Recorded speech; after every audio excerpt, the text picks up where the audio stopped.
ಚಾನೆಲ್ಗೆ ಸ್ವಾಗತ. ನುಡಿಯನು ಕೇಳಿ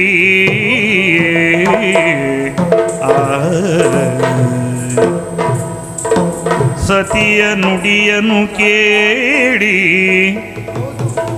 ವಿಧಿಗಿದು ಮತಿಯ ಮರೆತನೆ. ಕಲಿಯುಗದ ಕಾಮಧೇನು ಕಲ್ಪವೃಕ್ಷರಾದ ರಾಘವೇಂದ್ರ ಸ್ವಾಮಿಗಳವರ ಮಹಿಮೆಗಳನ್ನು ತಿಳಿಸುವ ಅನೇಕ ಗ್ರಂಥಗಳು, ಲೇಖನಗಳು, ಸಾಮಾಜಿಕ ಜಾಲತಾಣಗಳು, ಅದೇ ರೀತಿಯಾಗಿ ಚಲನಚಿತ್ರಗಳು ಈಗಾಗಲೇ ಮತ್ತು ಧಾರಾವಾಹಿಗಳು ಈಗಾಗಲೇ ಜನಮಾನಸದಲ್ಲಿ ನೆಲೆ ನಿಂತಿವೆ. ಆ ಒಂದು ಹಿನ್ನೆಲೆಯಲ್ಲಿ ನಮ್ಮ ದಕ್ಷಿಣ ಕನ್ನಡ ಜಿಲ್ಲೆಯ ಪ್ರಮುಖ ಕಲೆಯಾದಂತಹ ಶ್ರೀ ನರಹರಿ ತೀರ್ಥರಿಂದ ಸ್ಥಾಪಿತವಾದ ಯಕ್ಷಗಾನ ಕಲೆಯ ಮೂಲಕವಾಗಿಯೂ ಕೂಡ ರಾಘವೇಂದ್ರ ಸ್ವಾಮಿಗಳವರ ಮಹಿಮೆಗಳನ್ನು ತಿಳಿಸಬೇಕು ಅನ್ನುವಂಥ ಒಂದು ವಿಶೇಷವಾದ ಕಾಳಜಿ ಮತ್ತು ಪ್ರಯತ್ನದಿಂದ ಹೊಸಪಟ್ಟಣ ಯಕ್ಷಕಲಾ ಟ್ರಸ್ಟ್ ಮತ್ತು ಅತಿಥಿ ಕಲಾವಿದರಿಂದ ಒಡಗೂಡಿ ಶ್ರೀ ರಾಘವೇಂದ್ರ ಮಹಿಮೆ ಎನ್ನುವಂತಹ ವಿಶಿಷ್ಟವಾದ ಯಕ್ಷಗಾನ ಕಲಾ ಪ್ರದರ್ಶನವು ಆಗಸ್ಟ್ 9ನೇ ತಾರೀಕು ಭಾನುವಾರ ಬೆಂಗಳೂರಿನ ರವೀಂದ್ರ ಕಲಾಕ್ಷೇತ್ರದಲ್ಲಿ ಪ್ರದರ್ಶನವಾಗಲಿದೆ. ಈ ಒಂದು ಪ್ರದರ್ಶನ ಅತ್ಯಪೂರ್ವವಾದದ್ದು ಮತ್ತು ಹೊಸ ಒಂದು ಪ್ರದರ್ಶನವಾಗಿದೆ.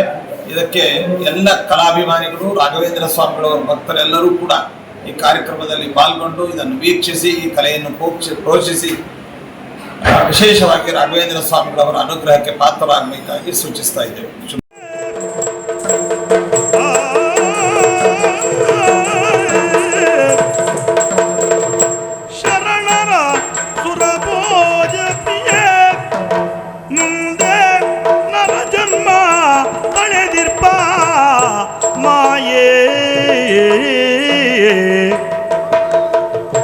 ಮುಂದೆ ನರ ಜನ್ಮ ತಳೆದಿರ್ಪ ಮಾಯೇ.